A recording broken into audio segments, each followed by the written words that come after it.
আজকের ভিডিওটি সেই সকল বন্ধুদের জন্য যারা কোনো ব্যবসার সঙ্গে যুক্ত আছে বা নতুন কোনো ব্যবসা শুরু করতে চলেছেন। তো ব্যবসার ক্ষেত্রে জন্মছকে যে 12টি ঘর রয়েছে তার মধ্যে 4টি ঘর বিচার করে দেখা অত্যন্ত জরুরি। এই 4টি ঘর হলো লগ্ন, 1 নম্বর ঘর, 4 নম্বর ঘর, 7 নম্বর ঘর ও 11 নম্বর ঘর। উপরোক্ত এই 4টি ঘরের মধ্যে যোগাযোগ থাকা খুব জরুরি। উদাহরণস্বরূপ গ্রহের স্থান পরিবর্তন, দৃষ্টি বিনিময় ও সেই ঘরের অধিপতির সাথে যোগাযোগ থাকতে হবে।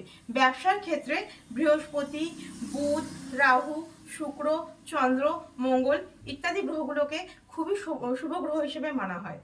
আর এছাড়া কোনো অগ্নি সংক্রান্ত ব্যবসার ক্ষেত্রে যেমন কুকিং, হোটেল, রেস্টুরেন্ট ইত্যাদি, এছাড়া কোনো ব্লাড জাতীয় কোনো ব্যবসার ক্ষেত্রে যেমন ব্লাড টেস্ট, এইসব ক্ষেত্রে মঙ্গলকে খুব শুভ বা স্ট্রং হতে হবে। আপনি যদি কোনো তরল পদার্থ নিয়ে ব্যবসা করতে চান যেমন জল, দুধ, পেট্রোল, ডিজেল, তেল ইত্যাদি, এসব ক্ষেত্রে চন্দ্র স্ট্রং হওয়া খুব দরকার। এছাড়া আপনি যদি কোনো কসমেটিক্সের ব্যবসাও করতে চান সেক্ষেত্রেও চন্দ্রকে স্ট্রং করতে হবে। আর এছাড়া আপনি কোনো প্রসাধনী দ্রব্য, কোনো শৌখিন দ্রব্য বা ঘর সাজানোর কোনো দ্রব্য এইসব নিয়ে ব্যবসা করতে চান, যেমন ধরুন জামা কাপড়ের ব্যবসা, সোনা গয়না, গ্রহরত্ন, পারফিউম, এইসব ক্ষেত্রে আপনাকে শুক্রকে স্ট্রং করা খুব দরকার।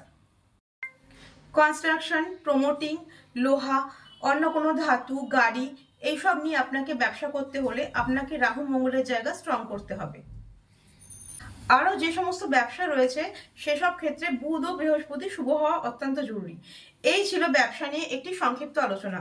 আপনারা যদি আরও বিস্তারিত এই বিষয়ে কিছু জানতে চান তাহলে আমাদের জ্যোতিষীদের সাথে এসে পরামর্শ করতে পারেন। এই ভিডিওটি যদি আপনাদের ভালো লেগে থাকে তাহলে ভিডিওটিতে একটা লাইক করে দিন আর এই চ্যানেলটি সাবস্ক্রাইব করতে ভুলবেন না। আজ এই অবধি।